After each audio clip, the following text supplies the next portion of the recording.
Je vais vous présenter donc notre orateur de ce soir, Philippe Owezarski. Donc, Philippe est chercheur donc, au LAS, ce fameux laboratoire toulousain. Donc, il est titulaire d'une thèse et d'une HDR.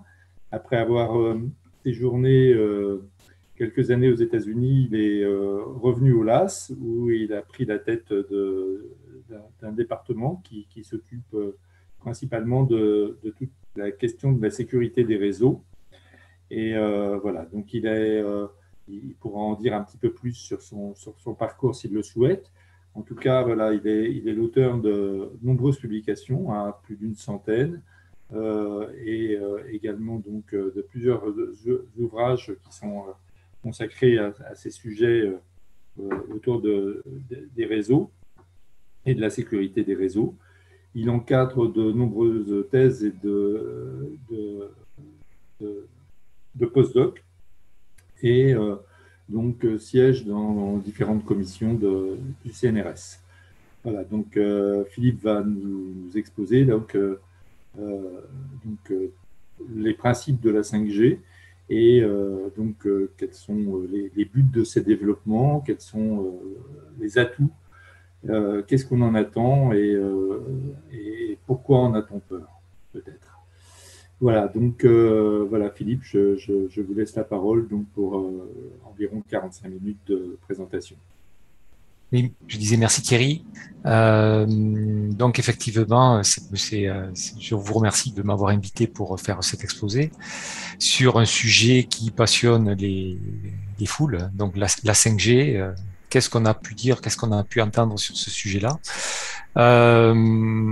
J'espère donc mon objectif en fait, c'est vraiment de prendre une approche scientifique. Je suis un scientifique avant tout, d'essayer de pas trop mettre en avant mes points de vue, mes sensations et autres, de rester très objectif sur des éléments qui sont factuels autour de cette fameuse 5G. Donc l'exposé, en fait, ça va parler de la 5G aujourd'hui, qui finalement n'offre pas grand-chose. Ensuite, on parlera des promesses de la 5G, puisque c'est quand même une technologie qui est en cours de développement, avec beaucoup de choses encore qui restent à faire et qui vont être développées, et qui présentent de l'intérêt plus que la 5G qui est installée aujourd'hui. Et ensuite, effectivement, puisqu'il y a un gros débat pour les pros 5G et les anti-5G, et on prendra en fait les différents éléments qui sont avancés par les différentes catégories de personnes, qui soient soit pro, soit anti, avec leurs arguments, et on essaiera de voir de façon objective ce qui est réel de ce qui ne l'est pas, ceux sur lesquels il y a des vraies vérités, sur lesquels il y a des questions qui se posent encore, qui sont encore ouvertes. Et je pense, voilà, j'ai 45 minutes pour faire ça, je vais essayer de tenir mon temps. Oui, peut-être je précise, je vous accueille ici, donc je suis dans mon bureau au LAS. Vous voyez, c'est plein de classeurs, de choses. C'est pas très chatoyant, mais voilà, c'est dans ce domaine-là que je travaille.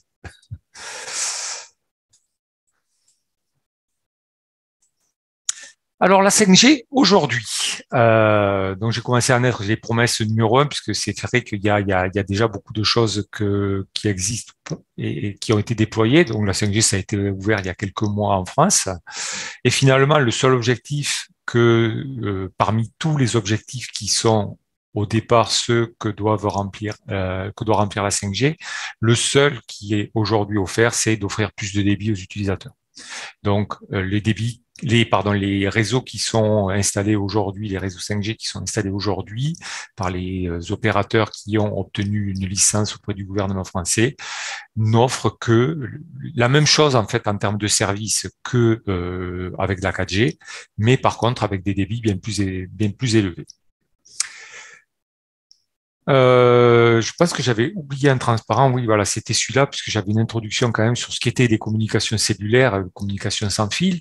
Donc, c'est vrai qu'on a parlé pendant très longtemps. Alors, peut-être les plus jeunes n'ont pas entendu, mais ça a commencé avec la 2G, 3G, 3G+, 4G, 5G. On commence même à nous parler de 6G. Et la question qui se pose, c'est qu'est-ce qui distingue en fait ces différentes générations de réseaux cellulaires? Et globalement, en fait, c'est juste en fait l'utilisation d'une bande de fréquence particulière qui est ouverte pour ces différents services en fonction des objectifs qu'elle se fixe. Et ensuite, un ou plusieurs protocoles qui permettent d'accéder à ce médium-là pour gérer les différentes ressources de communication, donc qui sont des ressources hertziennes. Et là-dedans, il y a tout un tas de sigles barbares. Donc, vous avez peut-être vu un jour apparaître en haut de votre téléphone portable. Donc, pour les plus vieux, vous avez peut-être vu un jour UMTS Edge, HSDPA. Déjà, on rentre dans quelque chose qui est déjà plus moderne. Et puis maintenant, donc, avec la 4G, donc vous avez LTE. Et puis pour la 5G, il n'y a même pas d'acronyme qui a été fourni. Donc, le protocole s'appelle 5G. Donc, simplification à l'extrême, finalement, où le non commercial domine même sur les non techniques. Alors, le domaine des communications cellulaires, c'est un domaine qui est multi-thématique, c'est-à-dire que là-dedans, il y a déjà un apport, et c'est peut-être l'apport essentiel, c'est les électroniciens. C'est eux qui font les équipements qui vont être capables d'exploiter des bandes de fréquences particulières et de pouvoir communiquer sur ces bandes-là. Bien ensuite, les automaticiens qui vont faire tous les mécanismes de codage et d'encodage des informations et puis de récupération de ces informations de façon à pouvoir les retraduire soit en données vocales, soit en données informatiques, binaires. Et enfin, en dernier point, il y a les informaticiens. Et en ce qui me concerne, donc, je suis effectivement informaticien, donc j'arrive en tout bout de chaîne. Et donc, je suis peut-être pas la personne la plus à même de vous parler de tout ça, mais bon, il se trouve que je travaille sur la 5G depuis quelque temps, pas exclusivement sur la 5G, mais voilà. Donc, c'est moi qui en a demandé de faire cet exposé. Je le fais du mieux que je peux à partir des connaissances que j'ai. Alors, j'ai quand même un atout au niveau du LAS. En fait, les composantes électroniques, automatiques, informatiques sont représentées. Et donc, j'ai tout loisir de pouvoir travailler avec des collègues électroniciens et automaticiens. Alors, en termes de standardisation, la 5G, c'est encore pas complètement finalisé. Les prévisions sont d'avoir une standardisation finalisée à la fin 2023. Comme on est toujours en retard dans ce genre de choses, on peut estimer qu'il y aura bien un an ou un an et demi de retard, donc ce sera plutôt 2024-2025. Il y a déjà des prévisions qui disent que la 6G sera standardisée en 2030. Je laisse les gens optimistes croire à ceci. Je ne pense pas qu'en 2030, on parlera de 6G de façon concrète et déployée au niveau de notre pays ou même au niveau de notre planète. Donc, je reviens donc sur ces fameuses promesses que j'avais commencé tout à l'heure. Donc, effectivement, plus de débit. Pourquoi? Tout simplement parce que les opérateurs se sont aperçus que les infrastructures 4G sont régulièrement saturées, généralement parce qu'il y a des événements particuliers qui se passent. Donc, généralement, ce vont être les antennes 4G proches des stades, par exemple, lorsqu'il y a des événements dans ces stades, que ce soit des matchs de sport ou des concerts ou des choses qu'on n'a plus trop l'habitude de voir malheureusement, ou alors avec des jauges réduites. Également les stations de sport d'hiver ou les stations balnéaires.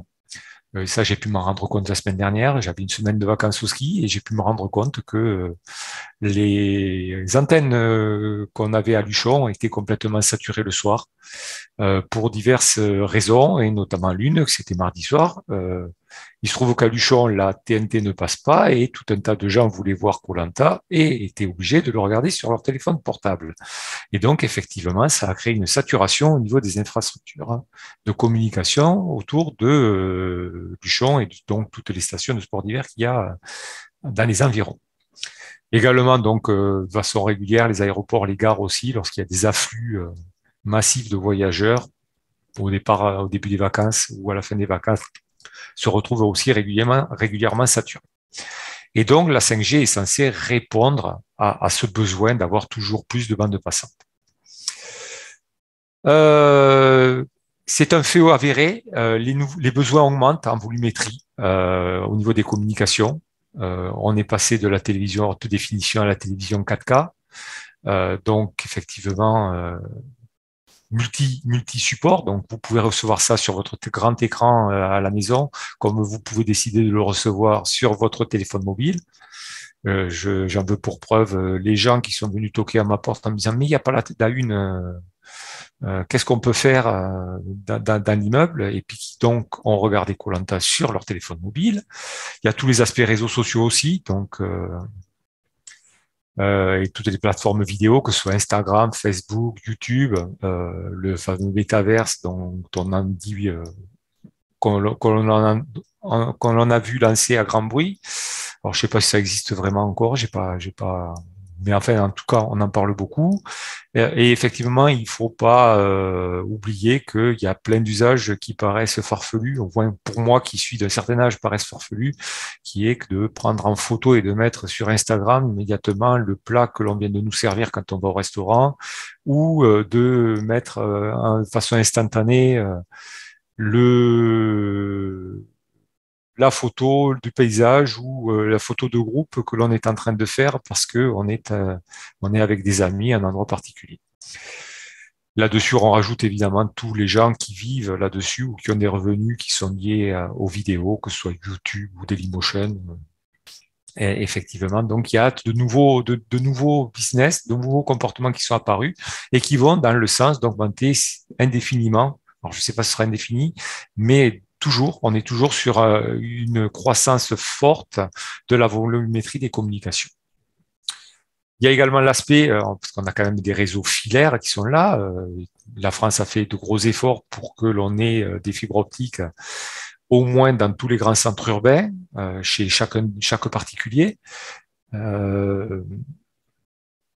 Il se trouve qu'aujourd'hui, quand on rentre à la maison, on a pourtant un téléphone fixe, on a un réseau Wi-Fi qui est servi par une fibre optique, et pourtant, on s'aperçoit que les gens continuent en fait à tapoter sur leur téléphone portable, à passer des appels avec leur téléphone portable au lieu de leur téléphone fixe, et aussi donc à continuer à naviguer sur Internet avec leur téléphone fixe, alors qu'ils pourraient très bien le commuter à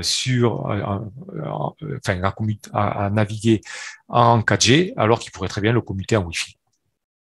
Voilà. Donc à part ça, à part le débit, aujourd'hui, le service, si vous abonnez en fait à un service 5G proposé par un des opérateurs français qui vous fournissent de la 5G, vous n'aurez rien de plus qu'un débit augmenté par rapport à ce que vous pouviez avoir à la 4G. Évidemment, ce n'est pas la finalité de la 5G, puisque la 5G fait beaucoup plus de promesses que ça, et notamment elle va permettre en fait de fournir des services de type différents. C'est-à-dire qu'aujourd'hui, vous avez un service qu'on appelle le type best effort, c'est-à-dire un service qui fait au mieux en fonction des ressources qui sont disponibles et qui va vous permettre de, en fonction des conditions d'usage des différentes ressources, des différentes antennes, d'avoir le service que vous avez. Donc, si vous êtes en sous-nombre par rapport aux capacités, vous allez avoir un très bon service. Si vous êtes en surnombre, vous allez avoir un très mauvais service, voire pas de service du tout. La 5G, en fait, change tout ça en proposant, en fait, une nouvelle gestion originale de la matrice de ressources. Donc, la matrice de ressources qui passe en temps et en fréquence, et qui va permettre, donc, de réduire notamment les temps de latence. Donc, vous pourrez avoir dans le futur des applications avec des temps de latence beaucoup plus réduits, de façon à pouvoir lancer potentiellement des applications temps réel ou des applications fortement interactives. Et évidemment, tout ça avec des garanties strictes, c'est-à-dire qu'à partir du moment où on vous a loué une ressource, cette ressource, elle est à vous pendant toute la durée de votre communication. Il y aura effectivement une facturation adaptée à ce genre de service, mais ça veut dire aussi que des choses que l'on ne pouvait faire que sur des réseaux de terrain, sur des réseaux industriels, vont devenir possibles sur des réseaux filaires. Les réseaux sans fil. Alors, je vous ai représenté ça. Donc, vous avez ici une décomposition en fait en fréquence de ce qui se passe sur la 4G. Donc, ah oui, je l'ai pas traduit en français, il est encore en anglais. Donc, vous avez ici en fait différents blocs de fréquences qui sont fixés à 180 kHz. La durée en fait d'émission sur ces fréquences-là, c'est 1 milliseconde, et c'est grâce à ça, c'est-à-dire que ces différents blocs ensuite vont être alloués en fonction de ce que vous demandez. Donc, par exemple, là, vous avez une numérologie particulière. Vous demandez en fait d'avoir une ressource comme celle-là qui va correspondre typiquement à ce que vous faites aujourd'hui, c'est-à-dire des communications. Vous naviguez sur le web avec votre téléphone mobile. Vous demandez en fait des ressources qui vont prendre en fait une part de fréquence et puis qui vont avoir une durée dans le temps qui et la durée maximale parce que vous n'avez pas de contrainte de temps réel ou d'interactivité particulière. À partir du moment où vous voyez apparaître votre page web à une vitesse qui vous satisfait, en tout cas plus vite que ce que vous ne pouvez lire, vous êtes satisfait.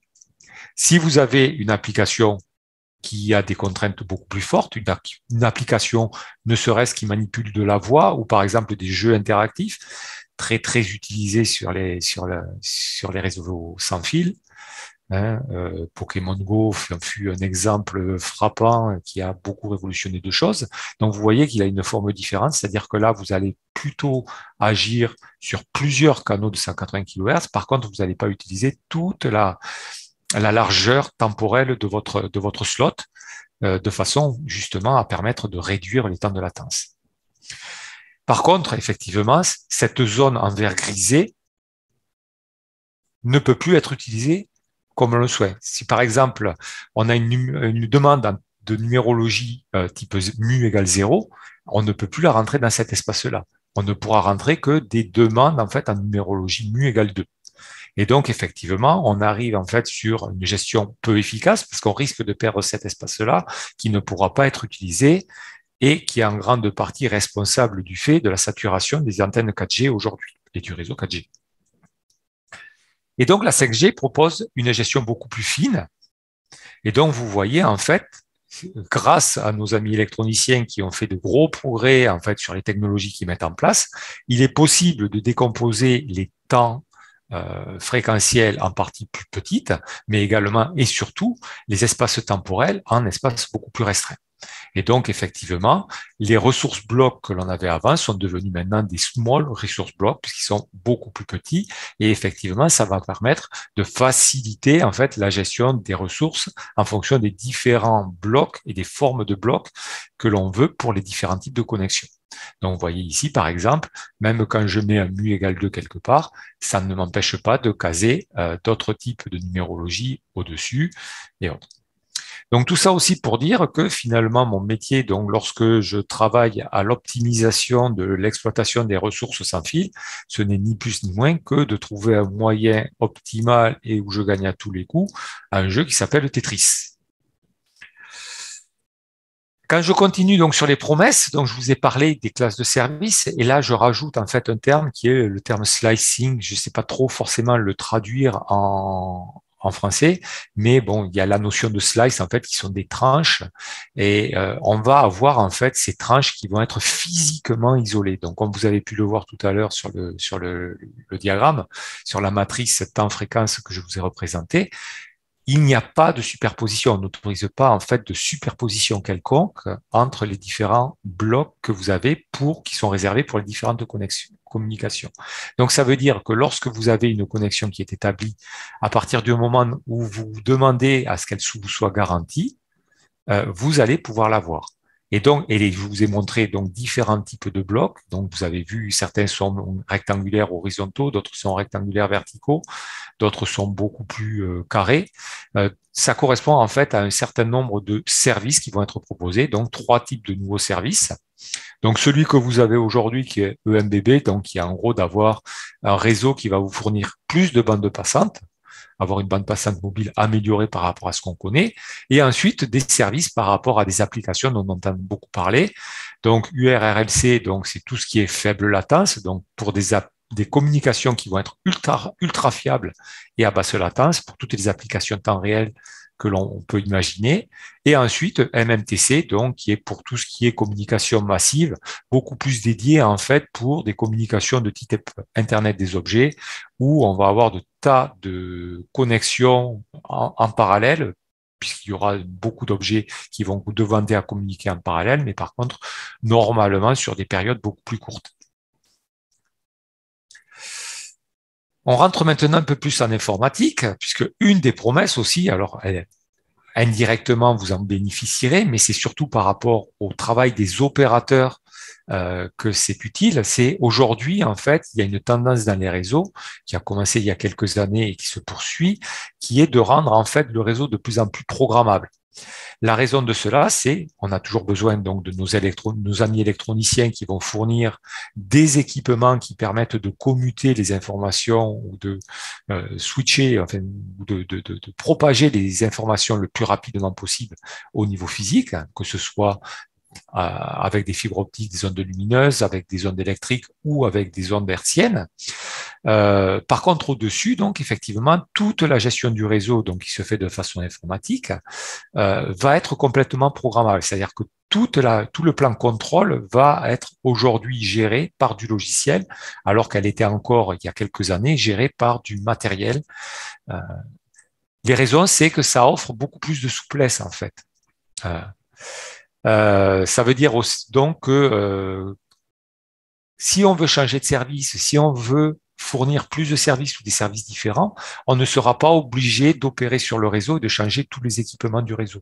Il suffira de changer le logiciel dans le plan de contrôle de ce réseau pour arriver à un réseau complètement différent, en fait, qui fournira pas les mêmes choses, pas du tout les mêmes services. Donc l'aspect ne pas changer les équipements est effectivement quelque chose d'intéressant. Au moins d'un point de vue financier, pécunier, puisque pour les opérateurs, c'est quelque chose qui coûte excessivement cher. Et même chose, si vous pouvez tout gérer de façon logicielle, vous n'aurez pas besoin en plus de déplacer, lorsqu'il faudra faire des opérations de maintenance, du personnel sur tous les équipements du réseau, mais vous pourrez tout faire tout ça depuis en fait le centre d'opération de l'opérateur qui pourra se connecter à distance et modifier la configuration et effectuer les modifications ou les changements de configuration qu'il souhaite faire. Voilà. Et donc, effectivement, ça veut dire aussi que pour vous, lorsque vous êtes utilisateur, s'il y a une nouvelle application, un nouveau service qui devient disponible, vous pourrez en bénéficier de façon instantanée, c'est-à-dire qu'il vous suffira finalement de régler à l'opérateur le montant, le coût du service que vous voulez avoir, du nouveau service que vous voulez avoir, et automatiquement, en quelques minutes, vous aurez un opérateur, un informaticien, donc derrière son pupitre, qui pourra installer et activer ce nouveau service sur votre équipement terminal à vous, que ce soit votre téléphone mobile, votre box à la maison, votre ordinateur, si vous leur laissez la possibilité d'y accéder. Donc voilà, donc toutes ces choses-là, en fait, ça a des noms barbares. Donc on parle de Software Defined Network ou de Network Function Virtualization.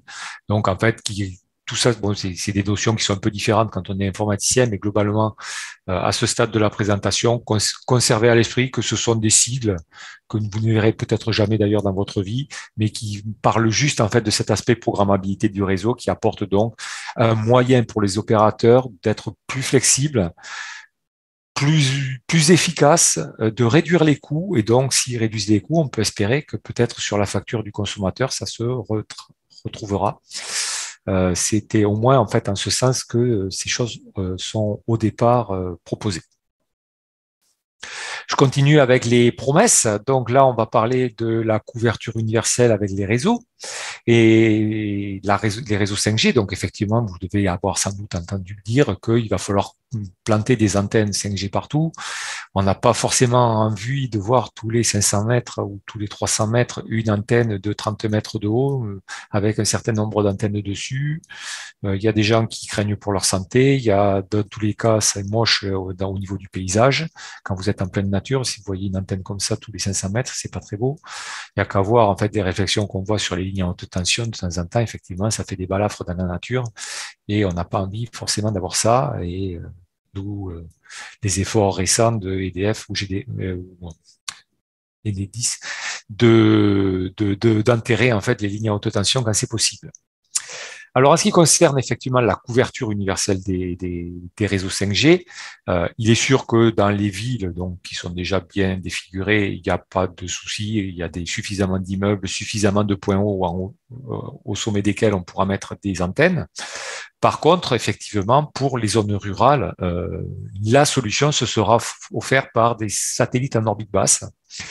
Et donc, aujourd'hui, il y a un gros combat économique, un gros combat sur savoir qui va pouvoir dominer finalement le ciel, enfin l'espace proche.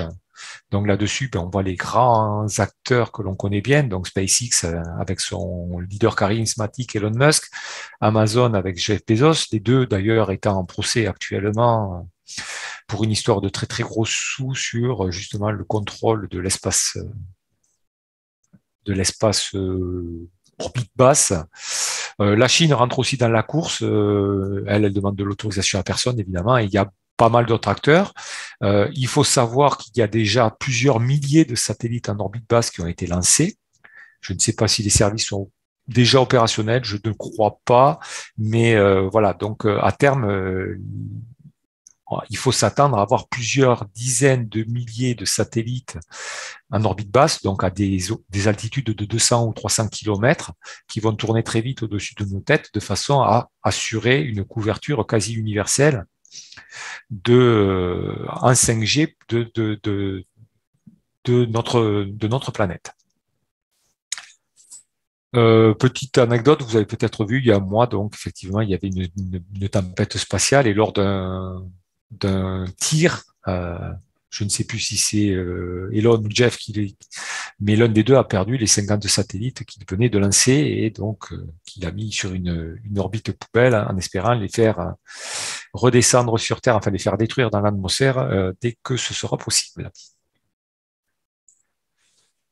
Alors, on en parle encore aussi autour de la 5G. Alors, on en parlait pour la 5G, et puis du jour où la 5G a été déployée de façon commerciale, j'ai vu que les publications scientifiques que je lisais en parlaient pour la 6G.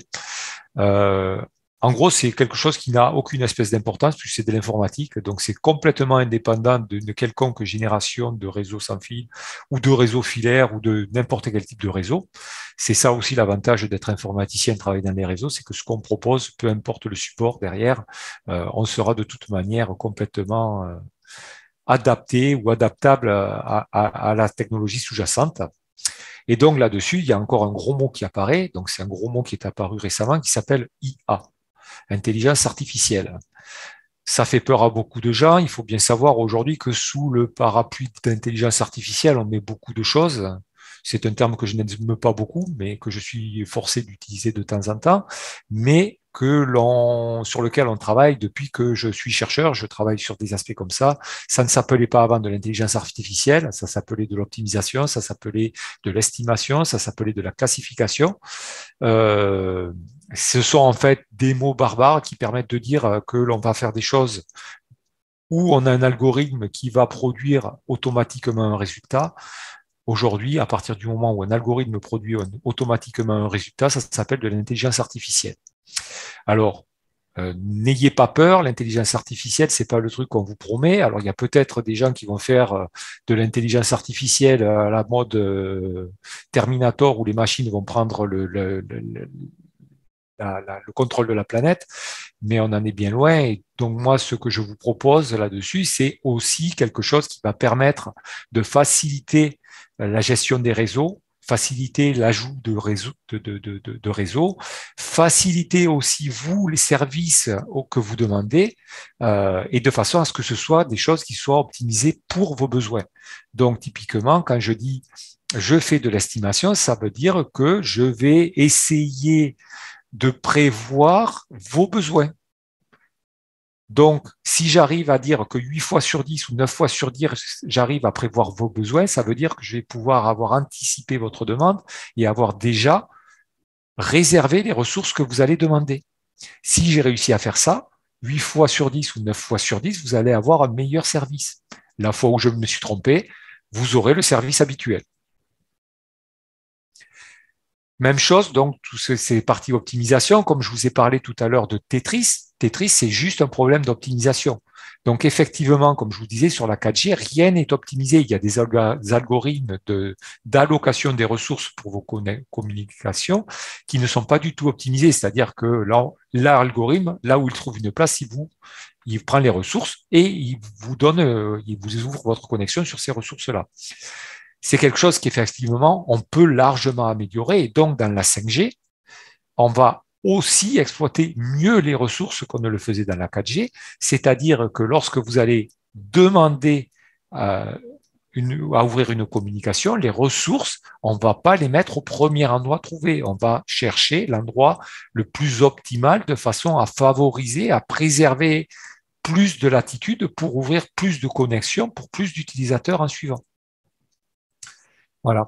Il y a aussi tous les aspects cybersécurité. Donc aujourd'hui, qui reposent beaucoup sur des techniques que l'on a qualifiées aujourd'hui d'intelligence artificielle, que l'on appelait avant tout simplement de la classification, qui sont juste de pouvoir, en temps réel et sans savoir ce que vous êtes en train de faire, pouvoir classifier votre trafic et pouvoir détecter les choses qui ne correspondent pas à ce que vous faites et pouvoir l'identifier comme étant des actes de piraterie, par exemple.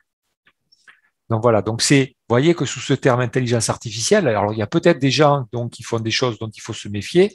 Sachez bien que quand on parle d'intelligence artificielle aujourd'hui, dans 99% des cas, c'est plutôt bénéfique. C'est juste de façon, en fait, à optimiser, améliorer les services que l'on vous rend, qu'on rend aux utilisateurs, et également donc de faciliter en fait d'enlever un certain nombre de tâches qui sont rébarbatives et que l'on va faire de façon automatique à des ordinateurs puisque ce ne sont pas des choses qui sont sensibles d'un point de vue par exemple sécurité ou par rapport à la qualité du service que vous pouvez avoir.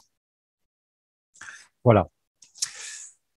Alors, les applications dont on parle pour la 5G. Donc là, j'ai pas mis les applications classiques dont on peut débattre, mais alors là, je sais pas lesquelles sortiront beaucoup, mais on parle beaucoup de jeux en immersion. Il y a encore quelques temps, j'aurais dit c'est un peu n'importe quoi, mais notre ami Mark Zuckerberg, qui est le patron anciennement de Facebook, qu'il a rebaptisé Meta maintenant, puisque l'application dominante sera Metaverse. Alors, je ne sais pas ce que ça va donner. J'ai pas vu l'application tourner. Je ne sais pas s'il y a des versions que l'on peut déjà tester, que l'on peut voir. Si j'en crois ce que on m'a dit, une bonne idée de ce que ça pourrait donner, ce serait en fait issu d'un film de Steven Spielberg qui s'appelle Ready Player One. Il paraît qu'il s'est passé il n'y a pas très très longtemps.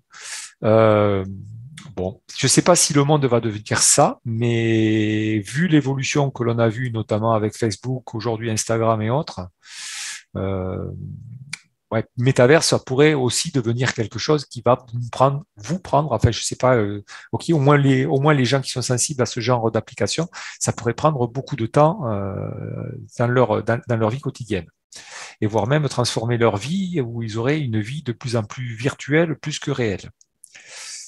On parle aussi beaucoup de l'interconnectivité massive, donc tout ce qui est Internet des objets.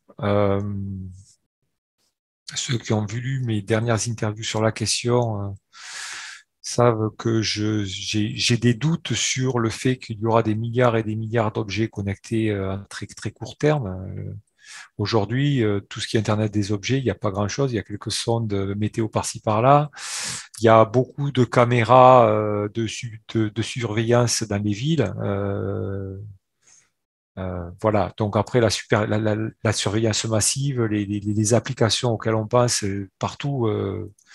Bon, je ne sais pas si c'est parce que c'est pas encore prêt ou si c'est parce qu'il n'y a pas des services disponibles, mais on voit que les entreprises qui fournissent des services d'Internet des objets souffrent beaucoup aujourd'hui.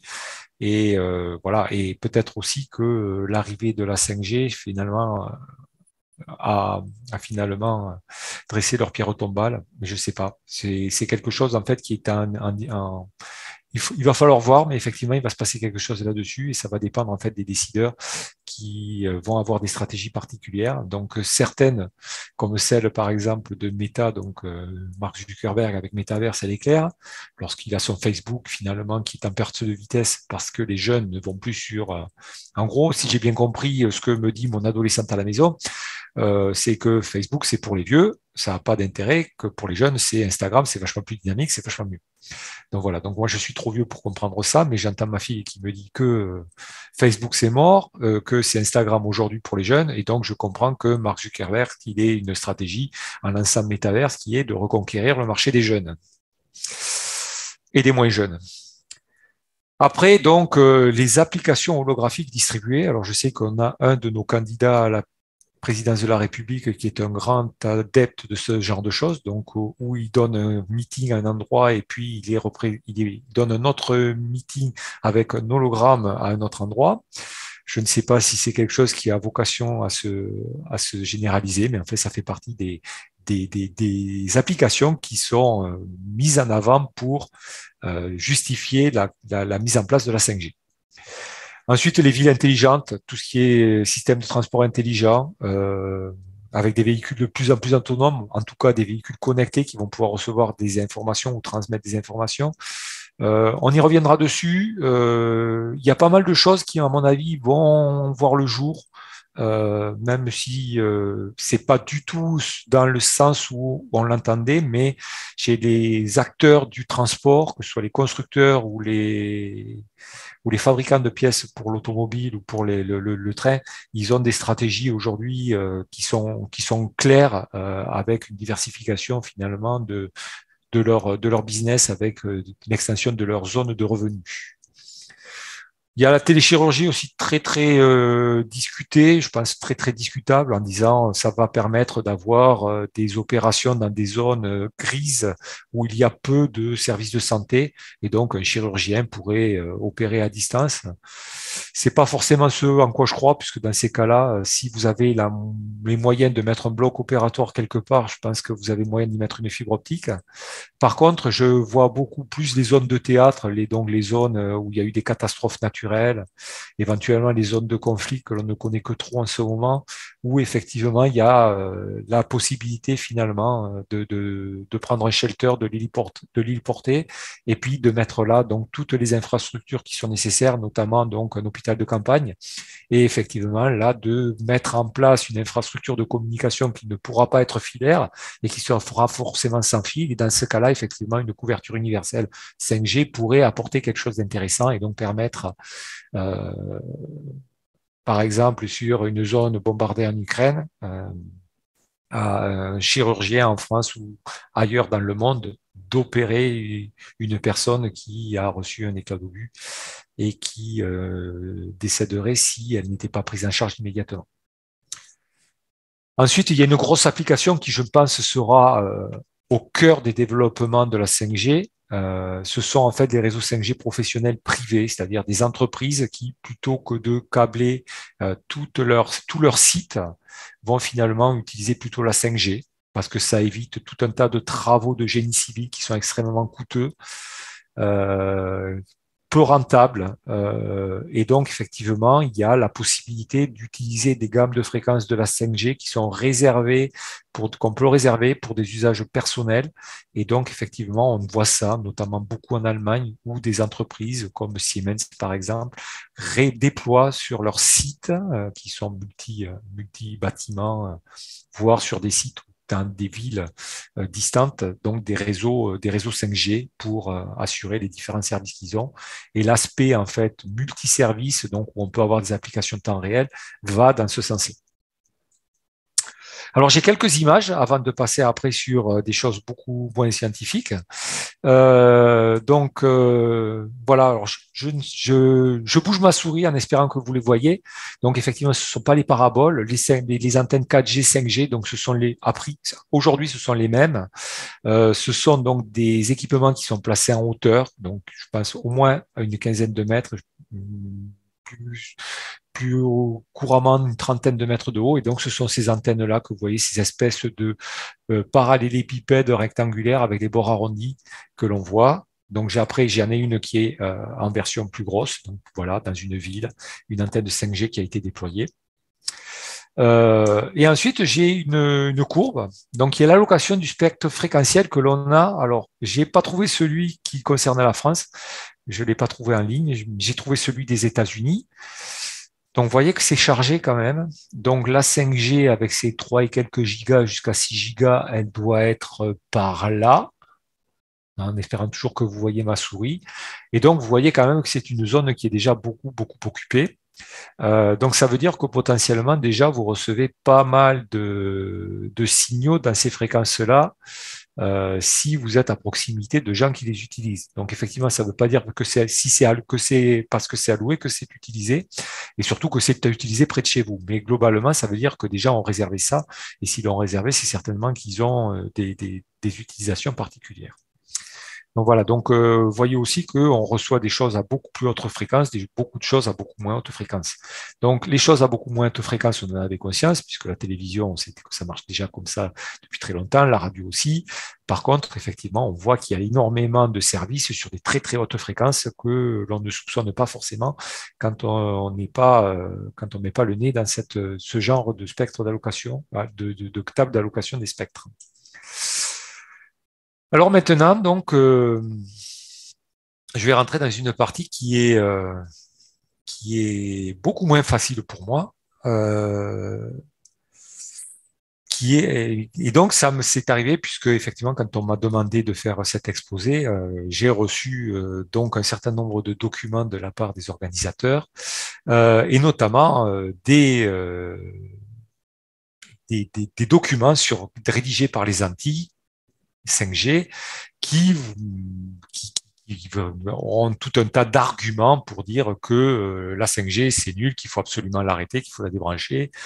Il y a un ouvrage aussi qui va sortir bientôt dans la région toulousaine qui, pareil, qui s'intitule Débrancher la 5G, donc où ils avancent tout un tas d'arguments contre la 5G. Il y en a aussi beaucoup qui sont en faveur de la 5G. Cela, on en parle en général beaucoup moins. Donc, je ne vais pas m'étendre dessus, mais je vais quand même les citer. Et surtout, ce que je vais essayer de faire là, c'est d'avoir en fait une vision scientifique de tout ce qui est là. C'est-à-dire que donc j'ai reçu ces documents depuis pas mal de temps. Ça veut dire que j'ai fait des recherches aussi pour savoir si tous les documents qui étaient cités étaient vraiment réels, s'ils existaient, les lire pour voir s'ils n'étaient pas déformés au niveau des arguments qui étaient ensuite avancés et qui, soi-disant, reposaient sur ça. Donc, ce que je vais essayer de faire, c'est une tentative de tri entre les vérités, les canulars, tout ce qui est dogmatique, la mauvaise foi, la malhonnêteté, la théorie du complot, la schizophrénie, et j'en passe. Donc les canulars, il y en a beaucoup. Il y en a certains, je pense que vous n'allez pas tomber dans le panneau. Genre, j'ai vu il n'y a pas très très longtemps que la 5G allait réduire la taille des pénis des hommes. Effectivement, c'est soi-disant une université américaine et des chercheurs d'une université américaine qui ont sorti ça. Vous pouvez chercher le document en question, je ne l'ai pas trouvé, je suis pas sûr qu'il existe, donc, mais ça n'empêche que c'est généralement ce genre de canulars qui sont le plus colportés et qui font le buzz. Puisque le mot à la porte, à la mode en ce moment, c'est pas être colporté, c'est de faire le buzz. Donc voilà.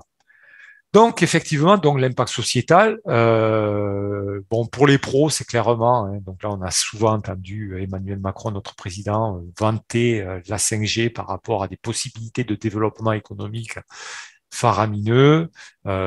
Également, donc sur des aspects réduction de la fracture numérique et autres. Donc ce sont des aspects qui sont mis en avant et qui finalement font que il y a aujourd'hui un gros effort qui est fait dans énormément de pays dits industrialisés pour développer de la 5G à peu près partout et à très courte échéance. Ensuite, en ce qui concerne les Antilles, donc effectivement, on va beaucoup parler des Antilles puisque c'est surtout là qu'il faut savoir est-ce que c'est vrai, est-ce que c'est pas vrai, est-ce qu'il y a un semblant de vérité, est-ce que les études qu'ils citent existent vraiment, est-ce que là où ils disent qu'il n'y a pas d'études, est-ce que c'est vraiment le cas? Et c'est tous ces éléments-là. Donc, les Antilles vont mettre en avant le rayonnement électromagnétique et son impact sur la santé, les aspects hyperconnectivité et l'impact social, la consommation accrue d'énergie, les déchets. Donc, je vais en rester là. Après, il y en a d'autres, mais qui apparaissent moins souvent. Et donc, je suis parti autour d'un texte qui a été produit par un collectif d'anti 5G qui s'appelle Stop 5G, dont vous avez l'adresse en ligne. Donc, c'est un collectif suisse. Donc, effectivement, nos amis suisses et nos amis du Benelux sont très ont un sentiment anti-5G très, très développé, beaucoup plus qu'en France, même s'il est bien développé en France aussi. la particularité de la Suisse et de la Belgique, c'est que ça a touché en fait les décideurs politiques et que donc ils déploient toujours, mais avec des messages alarmistes. Mais ils déploient toujours. Donc, le premier argument que je vois contre le déploiement de la 5G dans ce texte-là, c'est le réseau 4G LTE est évolutif et peut parfaitement absorber une augmentation du trafic mobile qui va obligatoirement se stabiliser. Le marché des smartphones saturant peu à peu, la 4G est insuffisante pour lire des vidéos en ligne. Et dire qu'il faut un réseau à très haut débit pour permettre la lecture de vidéos à haute résolution sur un écran minuscule est absurde. De plus, le temps à disposition pour utiliser le réseau mobile n'étant pas extensible à l'infini, la consommation de données ne va pas non plus continuer à augmenter sans cesse. Alors, j'ai utilisé des codes couleurs ensuite. Ce qui est en rouge me semble être une bêtise. Ce qui est en vert me semble être juste. Ça ne veut pas dire que c'est une vérité absolue. Et voici quelques arguments. Donc, alors déjà, il y a un argument que j'ai, c'est la science, ce n'est pas de la voyance. Et je vais l'utiliser très souvent, cet argument, parce que souvent, on me demande des choses, mais voilà, je ne suis pas voyant, je ne sais pas de quoi le futur sera fait. Je développe des technologies, je développe des services pour la communication, mais je ne sais pas du tout lequel sera un jour utilisé ou lequel ne sera pas utilisé. On fait des paris sur l'avenir, on essaye effectivement d'aller dans le bon sens, on a une conscience, c'est-à-dire qu'aujourd'hui, on est chercheur, on essaye d'avoir une éthique. En ce qui me concerne, il est hors de question que je puisse développer des choses, des armes ou des choses comme ça. Je sais que j'ai des collègues qui ont décidé d'arrêter de travailler sur les réseaux de communication parce que ils pouvaient avoir un impact sur la société qui était vraiment trop négatif de leur point de vue. Donc, tout ça, c'est pareil par rapport à une certaine sensibilité. Donc, en ce qui me concerne, prévoir un arrêt de l'augmentation de la production et de la transmission de données, ça ne repose sur aucun élément scientifique. Et si j'en crois l'arrivée de métaverse et compagnie, quand je vois qu'on va changer de la 4K, passer de technologie 4K à la 8K, je me dis que ça va pas dans le sens de se limiter. Donc, je ne crois pas que ça aille dans ce sens-là. Maintenant, je peux me tromper aussi. Mais toutes les applications qui arrivent à très brève échéance vont encore faire augmenter la quantité de trafic qu'il y aura dans les réseaux. La 4G, comme je vous disais, j'ai une ado à la maison. Quand je les vois travailler, j'ai aussi très peu l'impression que le débit sur les réseaux va diminuer. Et je dis bon courage à quelqu'un qui veut dire à un geek que la 4K sur un téléphone portable, c'est pas intéressant. Et puis de toute façon, il peut dire oui, mais de toute façon, c'est le même support. Des fois, je télécharge sur mon téléphone mobile, des fois, je suis chez moi et c'est sur mon grand écran de 2 mètres de diagonale que je vois les choses. Donc, ça a tout intérêt à passer en 4K. OK.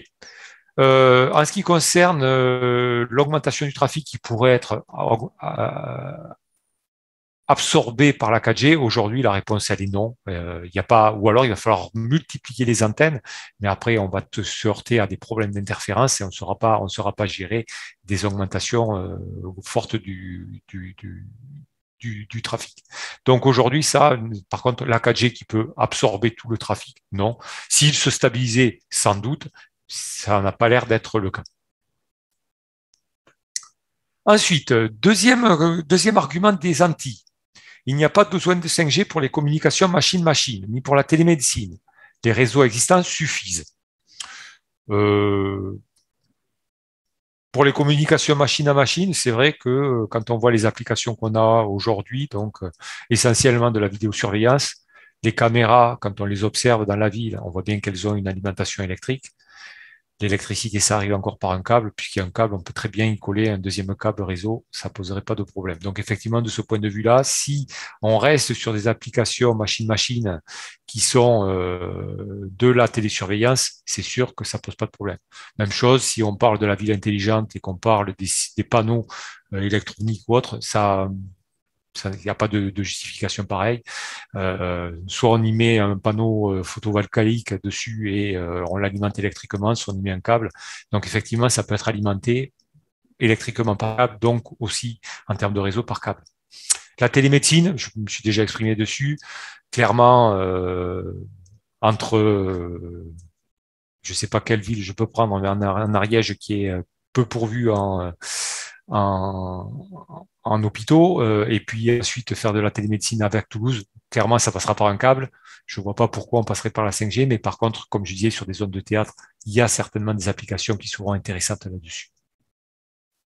Donc, effectivement, beaucoup des applications prévues pour la 5G sont des applications fixes et pas mobiles. C'est vrai aussi. Arrive après l'aspect voiture autonome. Donc, effectivement, les véhicules autonomes qui rentrent dans le cadre de la ville intelligente sont vraiment au cœur des applications qui sont mises en avant pour justifier la 5G. Donc, elles peuvent fonctionner sans réseau ultra rapide sur la base de leur capteur de bord. Donc, c'est vrai qu'il y a le véhicule autonome en soi. Aucun constructeur ne prendrait la responsabilité de fabriquer une voiture qui aurait besoin d'un réseau sans fil pour déterminer comment réagir à un événement urgent. Donc, pas besoin de réseau ultra réactif. Alors, là-dessus, il y a clairement un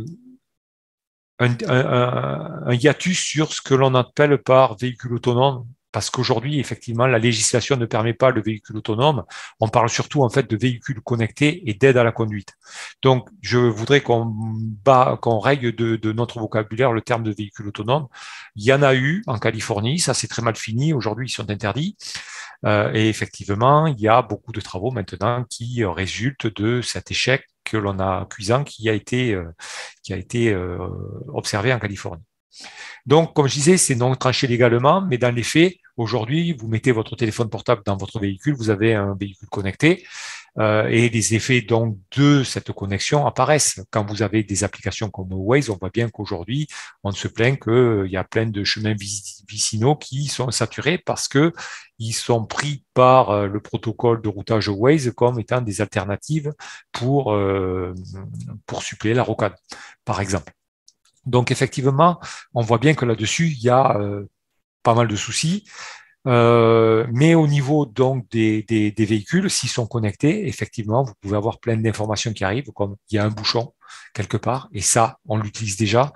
Mais ça peut être d'autres éléments comme attention, dans cette zone-là, on a détecté un glissement.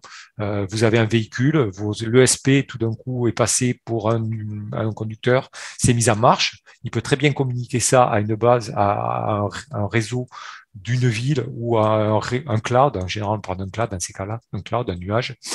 Un cloud d'une ville intelligente ou d'un constructeur automobile, par exemple, qui va ensuite diffuser cette information à tous les automobilistes du secteur en disant attention, dans cette zone-là, il y a une plaque de verglas, et donc de faire en sorte que les systèmes de sécurité ou d'antipatinage ou de contrôle de trajectoire de votre véhicule soient actifs, ou même tout simplement faire freiner le véhicule à l'approche de ce danger. Donc ça, ce sont des choses qui ne serait pas possible sans un réseau sans fil et en termes d'application de temps réel, on voit bien que là-dessus, il faut que l'information elle arrive le plus vite possible, puisque si on peut déjà agir sur le véhicule qui vous suit directement pour éviter une collision et peut-être un accident mortel, il faut le faire. Voilà. D'autre part, comme je disais, les constructeurs et les équipementiers automobiles aujourd'hui, ils vendent des véhicules et des composants qui sont des capteurs. Donc, les beaux véhicules sont bardés de capteurs. Vos essuie-glaces, ils se mettent en marche tout seuls lorsqu'il pleut, par exemple. Et ça, ce sont en fait des informations qui pourraient être très, très intéressantes, notamment pour des services météo. Et donc, aujourd'hui, les équipementiers et constructeurs automobiles s'orientent aussi vers la fourniture de services de big data, tout simplement. C'est-à-dire qu'ils vont collecter tout un tas d'informations qu'ils vont essayer de vendre. Et donc, là aussi, ce sont des applications qui vont justifier d'avoir de la 5G. L'aspect énergétique aussi. Donc là-dessus, il y a beaucoup de choses qui sont vraies, qui sont pas vraies, et surtout de choses dont on ne peut pas conclure. Donc la 5G consommera davantage d'énergie.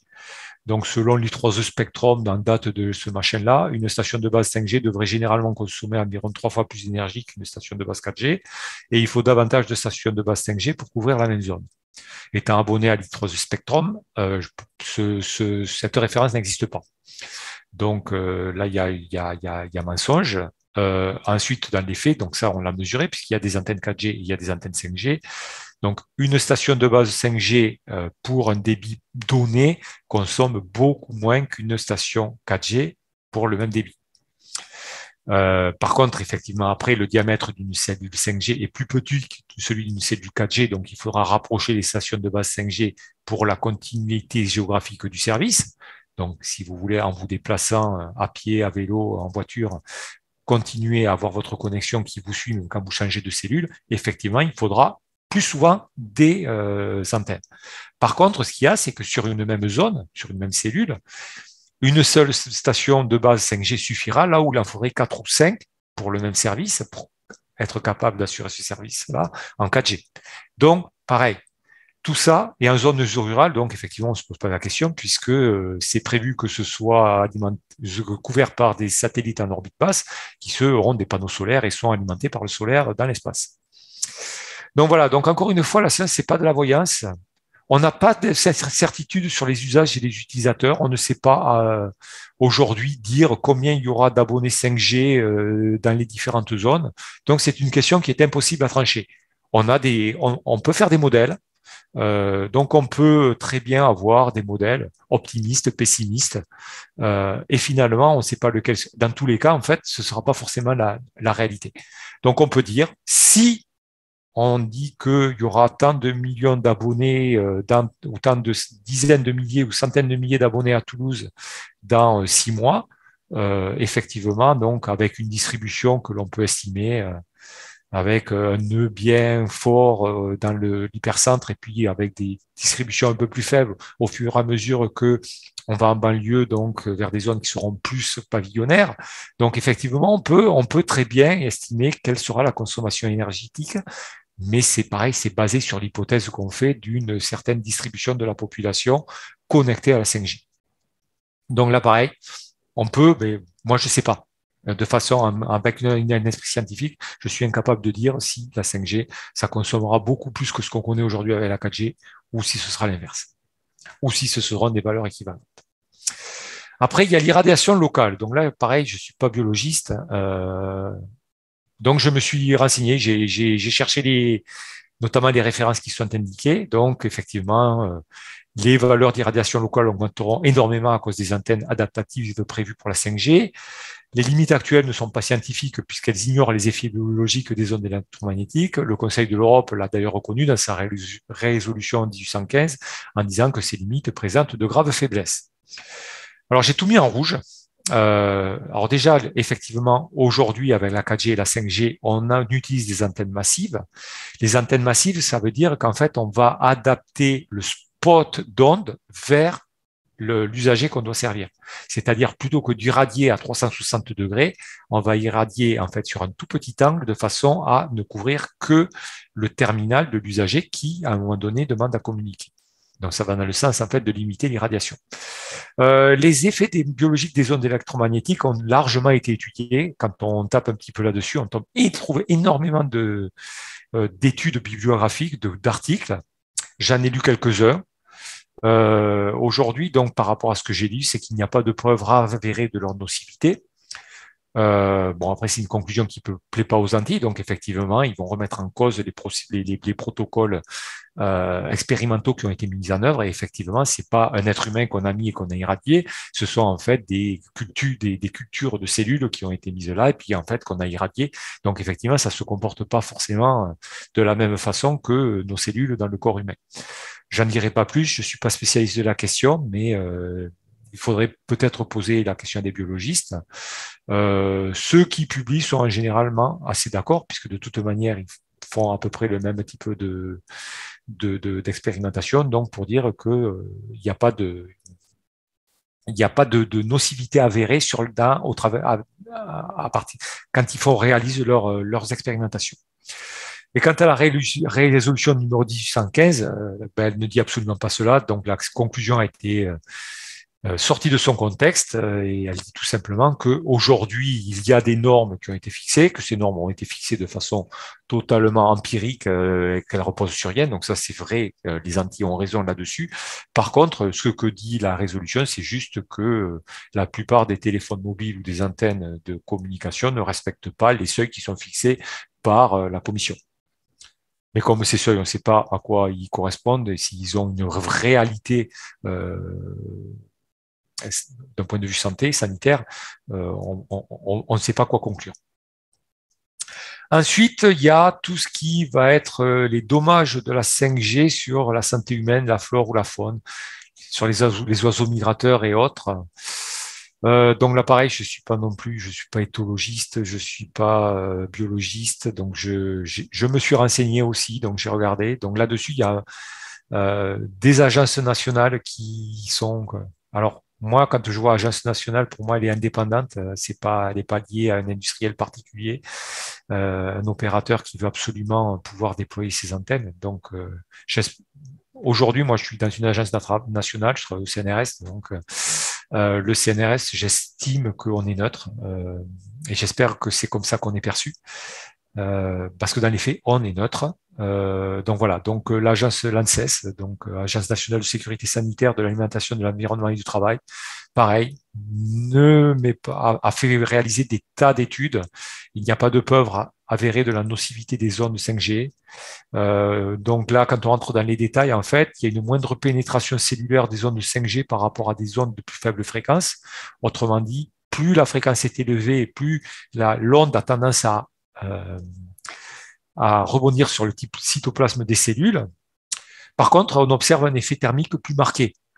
Donc là, par contre, pareil, il n'y a pas vraiment aujourd'hui d'études qui montrent l'effet de cet effet thermique sur la santé. Le seul qui semble à peu près consensuel et sur lequel tout le monde est d'accord, c'est que la fertilité des hommes, la fertilité masculine, en serait impactée, elle serait diminuée. Mais en fait, il y a plein de choses qui impactent aujourd'hui la fertilité masculine. Porter un jean moulant, ça a un impact assez impressionnant sur la perte de fertilité masculine. La même chose, si vous travaillez avec votre ordinateur portable sur les genoux, ça a aussi un effet thermique qui va parvenir en fait aussi à une perte de fertilité des hommes et autres. Et il y a le cas de l'hyperélectrosensibilité. Alors, il y a beaucoup de témoignages. Dans mon cas précis, j'en ai rencontré 2 personnes qui se disaient électrosensibles.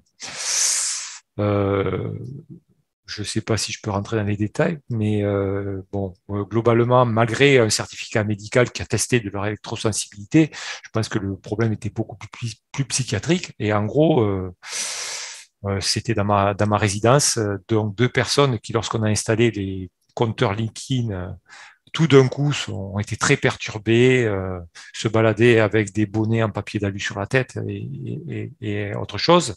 Et puis, effectivement, savaient que, vu mon métier, m'ont demandé de venir faire des mesures. Donc, je suis allé faire des mesures où j'ai rien trouvé de très inquiétant.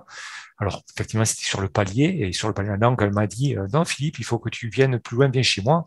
Et là, je suis rentré. Qu'est-ce que j'ai vu? J'ai vu une box Internet qui fonctionnait en Wi-Fi, donc avec des ondes largement plus ou supposées plus dangereuses que ceux que l'on peut voir sur du Linky. Voilà, donc on a eu pas mal de réunions de copropriété très très houleuses et qui ont duré très très longtemps avec ces 2 personnes qui voulaient absolument qu'on fasse enlever nos compteurs Linky.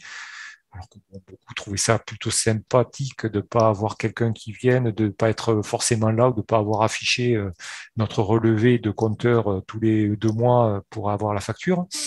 Voilà. Et finalement, le problème s'est réglé puisque ces 2 personnes, finalement, sont tombées amoureuses à peu près en même temps. C'était 2 femmes, donc de 2 hommes. Et à partir de là, elles ont enlevé leur bonnet et tout allait mieux. Et quand on leur demande, tout va mieux. Pourtant, les compteurs Linky sont toujours là. Donc, je pense qu'on est aussi face à des cas très, très psychiatriques. Au moins, les 2 cas que j'ai connus ne relèvent pas de l'hyperélectrosensibilité. Maintenant, je ne veux pas dire que c'est le cas pour tout le monde. Et donc, il y a des gens qui travaillent dessus, qui étudient effectivement, qui mènent qui font des examens sur ces personnes qui qui se sentent mal effectivement face aux ondes que l'on a dans notre environnement. Et voilà. Et autant que je sache, enfin au moins dans mes recherches, je n'ai pas trouvé de documents qui expliquaient ces choses-là ou qui pouvaient en identifier la cause. Même chose aussi, on parle beaucoup d'impact de la 5G sur le cancer. On a pareil, donc ça c'est le CIRC, Centre international de recherche sur le cancer. Donc là pour eux c'est clair, il n'y a pas d'indice aujourd'hui quant à l'aspect cancérigène des zones de 5G. Et puis bon, on voit bien que les téléphones mobiles, ça fait partie de notre quotidien depuis plus de 40 ans et on n'a pas de recrudescence des cancers du cerveau observés là-dessus. Donc voilà, donc c'est un petit peu les études qui sont menées en ce sens-là aujourd'hui. Donc toujours pareil, c'est pas mon domaine, j'ai fait des recherches et je vous livre le résultat de ce que j'ai pu lire ou ce que j'ai pu entendre sur ces problèmes-là. Alors après, donc ça va encore plus loin. La 5G, donc il paraît une étude en cours a montré que la 5G produit des dommages sur l'ADN humain. Je suis allé voir cet organisme, je n'ai pas trouvé cette étude, ni aucune étude validant cette théorie, donc je ne sais pas où elle se trouve, mais en tout cas, c'est pas quelque chose qui est facile à trouver. Par contre, j'ai effectivement trouvé beaucoup de blogs qui prétendaient avoir lu une étude qui le stipule. Et en fait, donc je pense que c'est ma dernière. Non, j'en ai encore une, mais après sur laquelle je vais aller très très vite. Donc, le déploiement de la 5G est extrêmement dommageable pour la planète du fait des quantités de matériaux nécessaires à la construction de dizaines, de centaines de millions d'antennes, de milliards d'appareils mobiles, plus de 100 milliards d'objets connectés. Bon, là, le chiffre, on peut discuter. Par ailleurs inutile. Donc, vous voyez, c'est la seule chose que j'ai mis en rouge. C'est pas forcément toujours inutile. Je pense qu'on peut trouver des applications utiles à des objets qui seront connectés en 5G. Voilà, sans parler de la montagne de déchets générés. Ces matériaux sont en plus extraits dans des conditions inhumaines, souvent par des enfants, et ces centaines de milliards d'appareils deviendront autant de déchets très peu recyclables. Dans moins de 10 ans, on va encore le bilan déjà lourd. Donc voilà, on nous parle d'améliorer la gestion des déchets avec la 5G, laquelle en produira encore davantage. Et là, bien, en tant que citoyen, je me dis, est-ce qu'il y a une différence significative de la 5G par rapport à la 4G?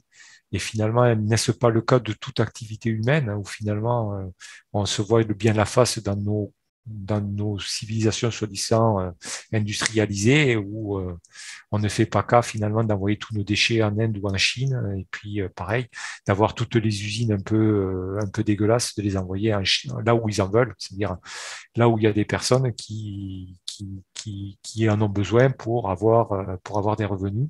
Et des revenus, enfin, oui, j'ai utilisé le terme revenu, c'est un bien grand mot pour reparler des quelques dollars qu'ils gagnent par jour, si tant est qu'il y en ait quelques-uns, si ce ne soit pas un seul et unique dollar par jour.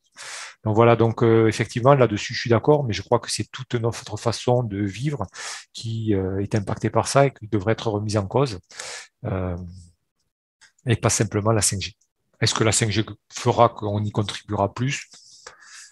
Pareil, je suis pas devin, je suis pas voyant, donc je sais pas dire si la 5G produira plus de déchets que la 4G ou que d'autres industries de notre environnement. Et le dernier, donc, c'est la 5G ouvre la porte à un monde ultra automatisé, ultra surveillé, robotisé, dominé par l'intelligence artificielle, où le mot liberté n'aura plus de sens.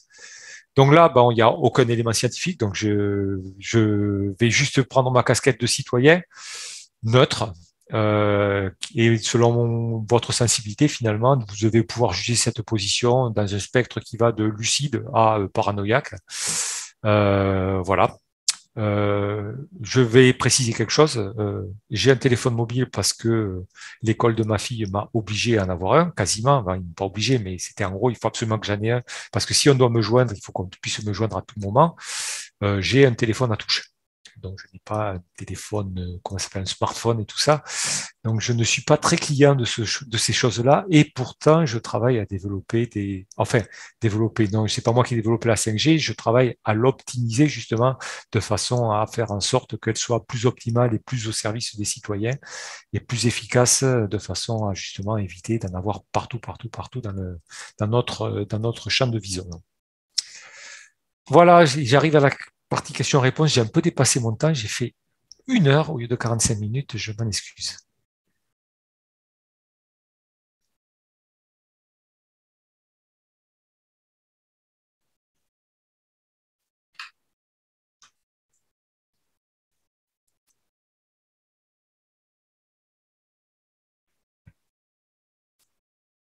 Et là, je n'entends plus rien.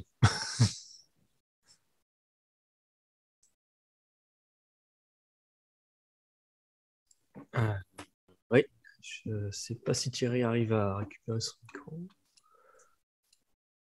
et sa caméra.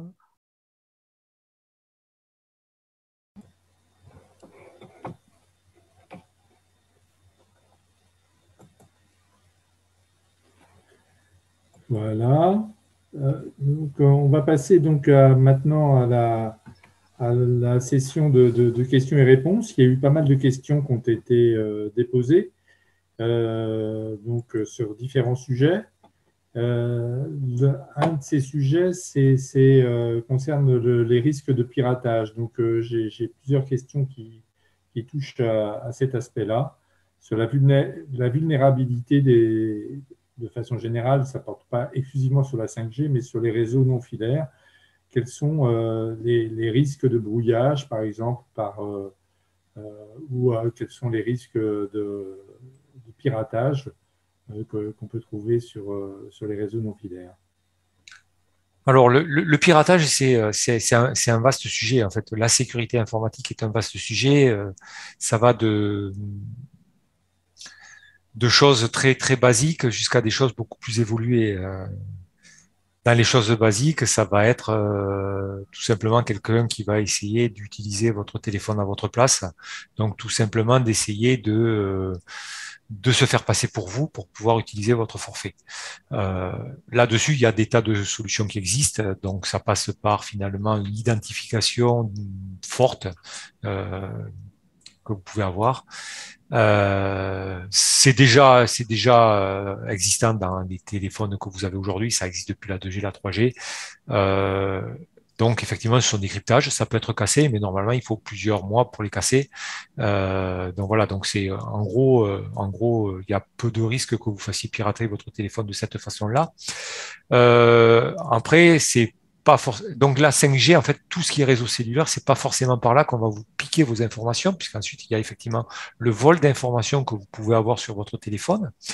Dans ces cas-là, c'est plutôt via le réseau Wi-Fi ou via le réseau Bluetooth que aujourd'hui on va peut-être se connecter sur votre téléphone pour pouvoir vous piquer des informations. Donc tout ce qui est cellulaire, c'est quand même assez bien protégé. C'est difficile de se faire passer pour vous.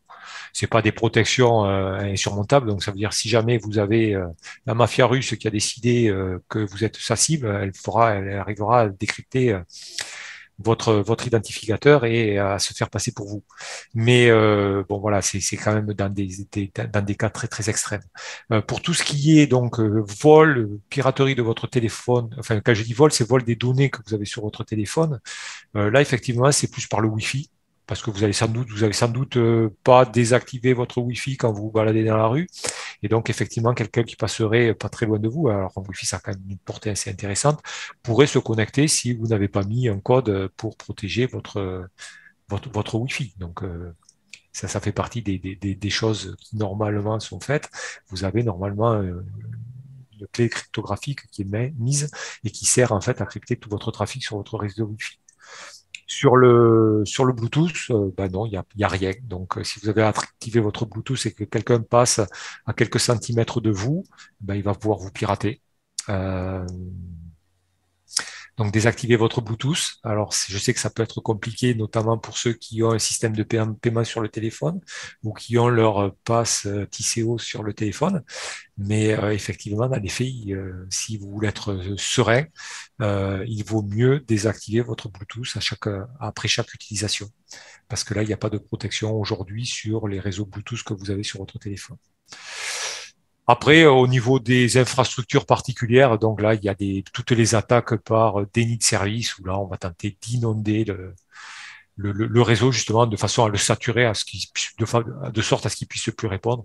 C'est ce qui s'est passé il y a quelques semaines en Ukraine où la Russie a effectivement coupé les communications, a saturé tous les réseaux ukrainiens de façon à ce qu'ils puissent pas organiser leur défense et qu'ils ne puissent pas communiquer. Donc voilà, donc il y a plein de plans là-dessus. La sécurité, c'est un problème qui est très, très en vogue aujourd'hui. Il y a beaucoup de travaux qui sont faits dessus. C'est un sujet qui est très délicat parce que en face on a des pirates et que les pirates ils sont aussi très très bons. Ils ont toujours finalement on est toujours un peu en réponse à ce qu'ils proposent. Donc on observe ce qu'ils proposent et finalement on fait des réponses. Ils ont plein de sources d'inspiration, notamment le virus Covid-19. C'est une source d'inspiration assez importante, donc en termes d'algorithmes génétiques qui sont aujourd'hui déployés dans les nouveaux virus informatiques. Et donc, effectivement, c'est très, très difficile. Donc, voilà. Donc, les pirates sont très, très bons, ont beaucoup d'inspiration aussi, trouvent de l'inspiration partout dans la nature. Et c'est vrai que c'est difficile de lutter contre ça. On fait au mieux. La recherche en sécurité a besoin de bras, besoin de cerveau. On fait tout ce qu'on peut. Mais on est derrière. Ok, merci pour cette réponse. J'ai une question donc, que vous avez vous-même évoquée tout au début de votre présentation sur 4G, 5G, 6G. Est-ce qu'il y a une limite physique au débit transmissible par des liaisons non filaires? Aujourd'hui, oui. On parle de 6G. Donc 6G, ils ont défini en fait de travailler sur des ondes millimétriques. Donc les ondes millimétriques, ça va, on sait les générer. Enfin, les électroniciens savent les générer, savent les récupérer. Par contre, y mettre des données binaires dessus, ils ont du boulot encore. Hein. On n'y est pas. Et il va peut-être falloir passer par des technologies différentes, des technologies auxquelles ils pensent peut-être pas encore pour ça. Voilà. Donc oui, les technologies silicium, je sais pas, mais enfin, c'est pas gagné quoi. Là, quand je vous disais, j'avais des doutes pour 2030 sur la 6G. D'une part parce que il y aura peut-être pas les besoins de passer dès 2030 à des ondes millimétriques, mais surtout en termes de technologie, on est très très loin d'avoir quelque chose qui puisse permettre de transporter des données informatiques sur ces ondes millimétriques à l'échelle où on veut le faire, sur des distances où on veut le faire. Donc en labo, ça marche très bien, mais derrière, il va falloir trouver, pareil, il va falloir que les automaticiens se mettent au travail pour trouver, enfin ils y sont, hein, je vous rassure, ils y sont, mais pour trouver les codages et les mécanismes, les codecs, hein, les mécanismes de codage et de décodage, les mécanismes qui vont permettre finalement de récupérer les données une fois qu'on les aura mis dessus, puisqu'il y aura énormément de bruit, il y aura énormément d'erreurs. Il va falloir pouvoir les corriger, parce que si on passe sur des retransmissions, finalement, on va avoir des débits et on va retomber à l'époque de la 2G quand on avait du mal à faire partir un SMS, malgré des ondes millimétriques et une bande spectrale immense. Alors, il y a eu une question aussi, vous avez évoqué un moment donc l'utilisation de la 5G pour des réseaux privés, et vous avez évoqué par exemple, je crois le cas de Siemens qui préfère donc utiliser la 5G pour les communications internes. Donc là, j'ai une question, pourquoi est-ce que la 5G serait-elle préférable au Wi-Fi dans ce type de situation, ou à une combinaison du Wi-Fi avec du filaire entre les bâtiments? Alors, le filaire, la raison de mettre des technologies sans fil, c'est parce que mettre le filaire, ça nécessite du génie civil. Du génie civil, ça veut dire faire des trous, ça veut dire enfin des tranchées, ça veut dire mettre des blindages, ça veut dire sécuriser aussi, parce que si vous êtes sur une route qui passe, alors oui, pareil, hein, le filaire, il y a le filaire câblé à électrique, où il y a énormément de problèmes. Dès lors que vous changez de bâtiment, vous pouvez avoir des problèmes de terre. Donc la terre peut introduire des perturbations sur les communications électriques. Donc ça, on pensait s'en être affranchi lorsqu'on mettait des fibres optiques. Par contre, une fibre optique, par définition, c'est pas flexible. Donc, si vous la faites passer sur une route, vous l'enfoncez à 40 cm et dessus, vous avez des poids lourds qui passent, il y a des probabilités aussi que ça casse. Donc, ça veut dire des travaux, il va falloir le mettre sur des lits en suspension, en fait, quasiment faire de l'antisismique pour éviter toute forme de vibration qui pourrait être introduite par un camion, un engin de chantier qui passerait à proximité. Donc, effectivement, il faut savoir aussi que quand on installe un réseau, le coût du génie civil, c'est ce qui coûte le plus cher. C'est 10 fois le prix des équipements, c'est 10 fois le prix du coût humain. Voilà, donc aujourd'hui, faire du génie civil pour installer un réseau, ça coûte énormément. D'où la solution du sans fil où vous installez une antenne et finalement vous avez votre solution. Donc, c'est des travaux qui vont coûter beaucoup moins cher. Maintenant, quant au choix de la 5G, par rapport à la 4G ou par rapport au Wi-Fi, c'est tout simplement que quand vous faites du Wi-Fi ou de la 4G, vous n'avez pas de garantie sur la bande passante que vous allez pouvoir utiliser. Donc, quand vous avez des applications, si vous c'est juste pour fournir à vos employés le mail, le Wi-Fi, on pourrait très bien passer en Wi-Fi et je pense qu'on passera en Wi-Fi ou en 4G ou avec ce qu'il y a et ça posera pas de souci. Par contre, ce qu'apporte la 5G, effectivement, c'est des garanties. C'est-à-dire qu'à partir du moment où vous allouez un espace, un ensemble de ressources, vous allez le garder pendant toute la durée de la connexion. Et surtout, cette ressource, en fait, elle pourra avoir les caractéristiques dont vous avez besoin pour votre application. Si vous avez besoin de choses qui sont hautement interactives, pour du contrôle de machine, par exemple, vous allez avoir besoin de demander quelque chose qui finalement est très court dans le temps et qui va peut-être utiliser beaucoup plus de fréquences. Et ça, c'est possible avec la 5G et c'est la première fois qu'on a un réseau sans fil qui permet de faire ça. Alors, quand je dis qu'il permet de faire ça, pas aujourd'hui encore, hein. Alors, c'est standardisé, mais les développements tels qu'ils ont été faits aujourd'hui par les gens qui font ça, donc typiquement beaucoup d'industriels chinois, donc qui sont en pôle sur le développement des technologies 5G, donc notamment Huawei, mais également donc chez nous les Scandinaves, hein, Nokia, Ericsson et compagnie, qui sont plus tellement scandinaves d'ailleurs, mais travaillent beaucoup sur ça aussi. On n'a pas aujourd'hui de solution qui propose les trois services dont j'ai parlé au début de mon exposé de façon opérationnelle. Si vous voulez alimenter aujourd'hui un réseau temps réel ou un réseau massif Internet des objets avec de la technologie 5G, le logiciel il n'est pas encore développé, il n'est pas fini de développer et pas validé comme tel. Donc j'ai vu des versions en alpha test, mais c'est buggé de partout. Et d'ailleurs aujourd'hui, moi, je travaille sur ces choses-là, donc OLAS, un salle anéchoïque, et effectivement, tout est buggé, tout ce qu'on récupère, c'est complètement buggé, ça marche pas, ça fait 2 ans que je travaille sur une pile protocolaire 5G. Je n'ai toujours pas à envoyer le moindre paquet. Alors, je ne sais pas si je l'ai envoyé, le paquet, il est peut-être parti, mais en tout cas, je ne l'ai pas reçu.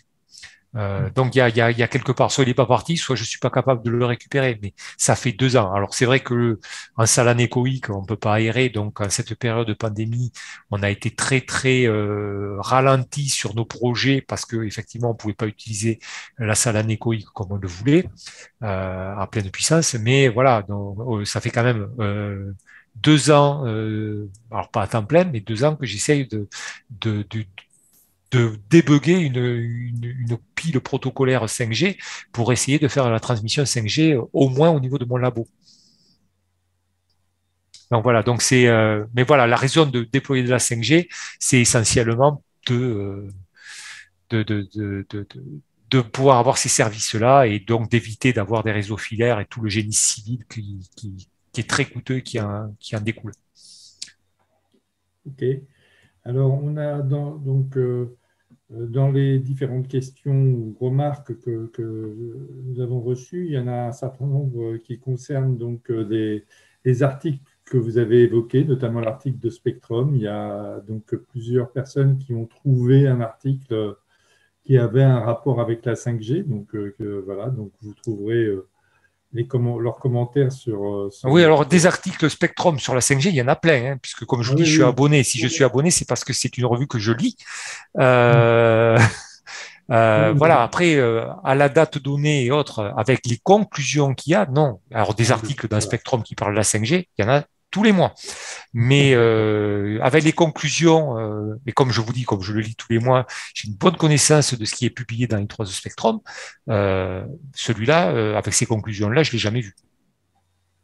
J'ai aussi plusieurs questions qui ont trait donc à la couverture universelle de la 5G et donc au satellite à orbite basse qui pourrait permettre donc cette transmission de la 5G partout, tout le temps et en tout lieu.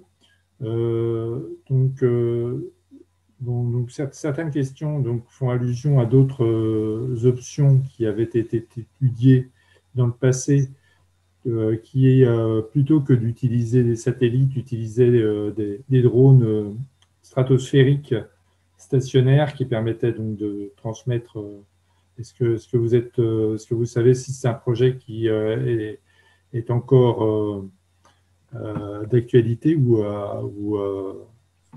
c'est définitivement Alors, abandonné? les drones, les ballons, oui, c'est des projets qui sont vivants. Ils existent toujours. Autant que je sache, les ressources allouées à ces projets sont en baisse constante, parce qu'il y a plein de problèmes techniques qui se posent. Alors là, ça lié surtout au vol et à la position stationnaire de ces objets. Voilà, c'est pas ma partie. Donc oui, les projets sont vivants, mais sont en perte de vitesse. Et surtout depuis que les grands acteurs que sont SpaceX et Amazon ont lancé leur projet de constellation satellite avec les moyens qu'ils y ont mis. Et effectivement, le CNES notamment, qui travaille sur des projets comme ça, se rendent bien compte qu'ils ne feront pas le poids, quoi, qu'ils n'ont pas l'envergure pour proposer une alternative en fait à ces solutions qui sont proposées par SpaceX et Amazon. Et puis par les Chinois, dont on ne sait pas grand-chose, mais dont on sait qu'ils lancent des satellites à tour de bras, des satellites en orbite basse. Et donc, quand on les scanne un petit peu et quand on regarde ça à quoi ils ressemblent, ce sont des satellites de communication avec ce qui ressemble très très fortement à une antenne 5G dessus. Alors, vous n'avez pas précisé dans votre exposé quelle était la bande de fréquence utilisée par la 5G. Alors la 5G, je la sais pas par cœur, mais je crois que c'est 3 giga 4 jusqu'à 26 gigas. En sachant que ce qui est effectivement aujourd'hui utilisé, c'est 3 giga 4 jusqu'à 4 giga 5 ou 5 giga 4. Je sais plus. Je sais qu'il y a un 4,5 dans la limite, mais je sais plus si c'est 4,5 ou 5,4. Mais voilà, les 26 gigas, c'est pour plus tard, hein, très très plus tard. Et la question qui est liée à ça, c'est est-ce qu'on a une idée de l'impact du déploiement de la 5G sur les équipements d'observation météorologique? J'ai pas compris la fin, j'ai compris météorologique. Eh bien, donc, est-ce Le qu'il y a déploiement un impact à ces fréquences-là sur les équipements d'observation météorologique? Non, j'en ai aucune idée. Je me suis pas penché sur la question et j'ai pas de réponse à ça. Et donc, nous avons des questions aussi bien sûr, sur l'énergie qui est nécessaire donc, au système, ainsi que sur l'impact carbone que ça pourrait avoir. Et donc, on me cite là donc, un rapport qui a été publié sur Public Sénat et qui dit la chose suivante. Il semblerait que la 5G augmenterait l'impact carbone du numérique entre 18 et 45% d'ici 2030. Est-ce que vous avez entendu parler de cette étude?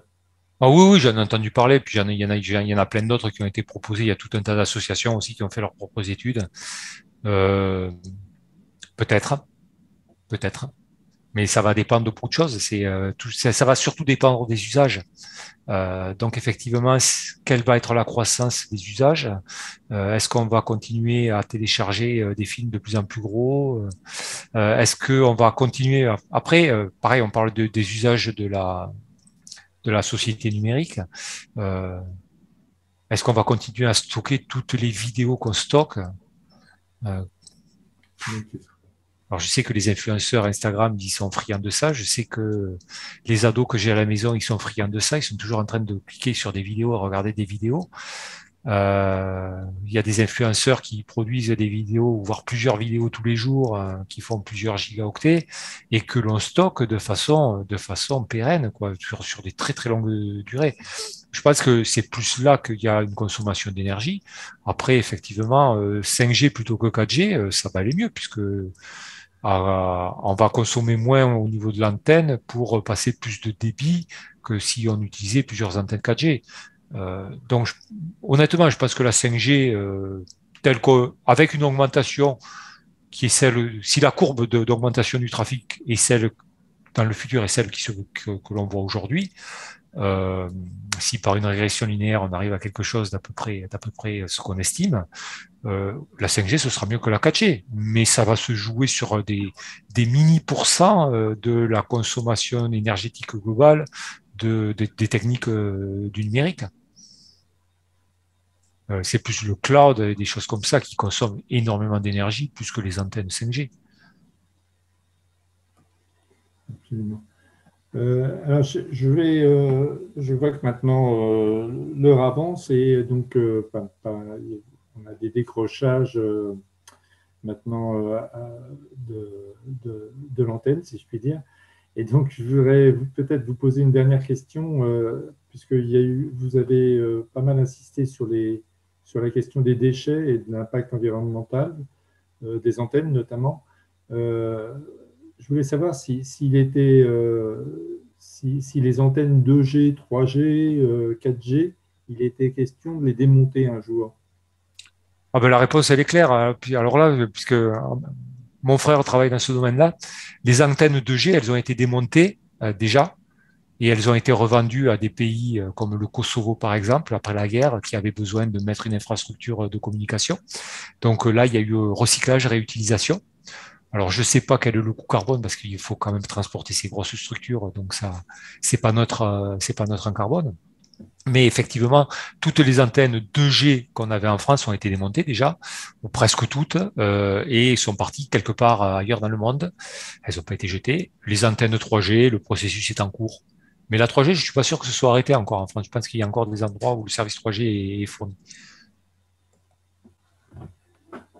Très bien, très bien. Mais écoutez, merci beaucoup. Je pense qu'on a fait un bon parcours, un bon tour de la question. Il y a encore un certain nombre de questions que je ne vous ai pas transmises, mais voilà, compte tenu de l'heure, je pense qu'il est raisonnable d'arrêter la session de questions-réponses. Et donc, il est temps de vous remercier vraiment pour cet exposé, sa clarté et toutes les questions auxquelles vous avez pu répondre pour nous éclairer sur la 5G et ses avantages et ses inconvénients. Voilà, donc merci beaucoup Philippe et bonne fin de soirée à tous. Merci beaucoup à tous et c'était un plaisir.